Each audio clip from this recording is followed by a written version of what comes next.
I'm not sure what brought you here. What made you click on this video? Are you listening to me or are you just hearing me?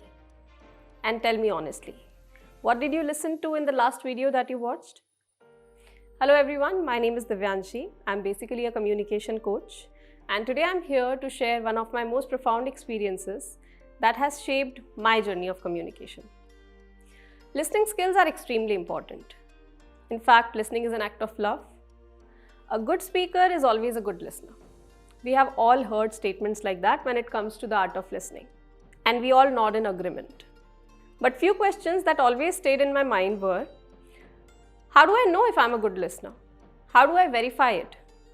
Is listening merely a professional skill? Or does it have to do something with my personality as an individual? And most importantly, how is it going to benefit me? Gradually, when I started looking for answers of these questions, I won't dramatically claim that my life changed overnight, but I can say that with a lot of confidence that I developed a strong belief that listening alone can help me get rid of maximum conflicts, confusions, and stress in life. And trust me, that's not a small claim. So let's now talk about the importance of listening. Technically speaking, there are 4 elements of any language: listening, reading, writing, and speaking, out of which listening and reading are receptive skills through which we receive knowledge, and writing and speaking are the productive skills through which we deliver our knowledge. What does it tell us?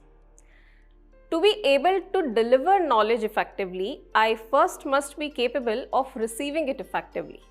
You can't pour from an empty cup. Whatever I'm speaking right now, the information, the language, the thoughts that I'm speaking confidently, it is all because I have listened carefully, either to myself or someone else.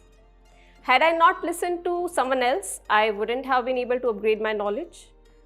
And had I not listened to myself carefully, I wouldn't be able to speak with this much confidence. And most importantly, I wouldn't even know myself. We think communication is about speaking, but the real power, it lies in listening. So conclusively, no learning is possible without listening.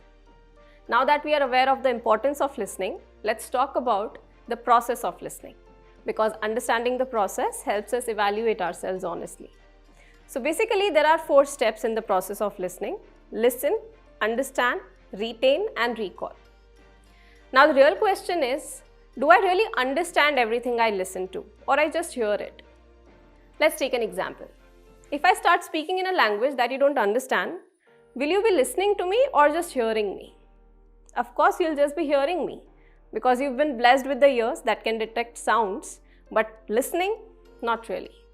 Because the second step, understanding, is missing.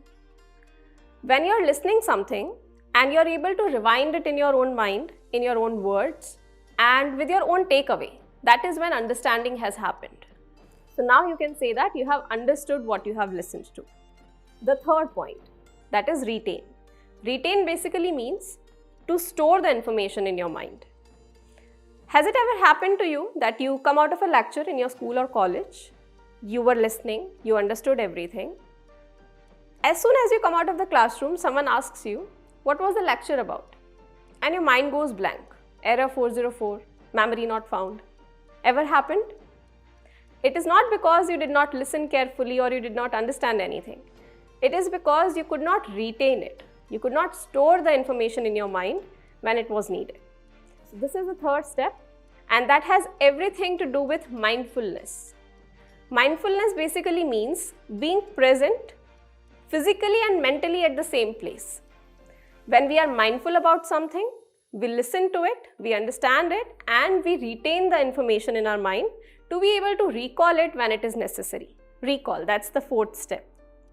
And this is how the process of listening is completed. When you listen something, you understand the meaning of it, you retain it in your mind, and finally recall it when it is required. So when you are able to follow all the 4 steps, that's when you can confidently call yourself a good listener. Just imagine being a good listener to your friends, your family, your teachers, and most importantly to yourself. Your learning becomes accurate.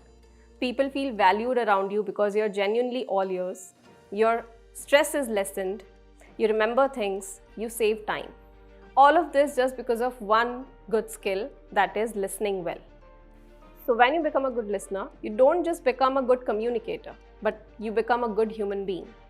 So at the end, again, I'll ask you a question. Are you listening to me? Thank you so much. Jai Hind, Jai Bharat.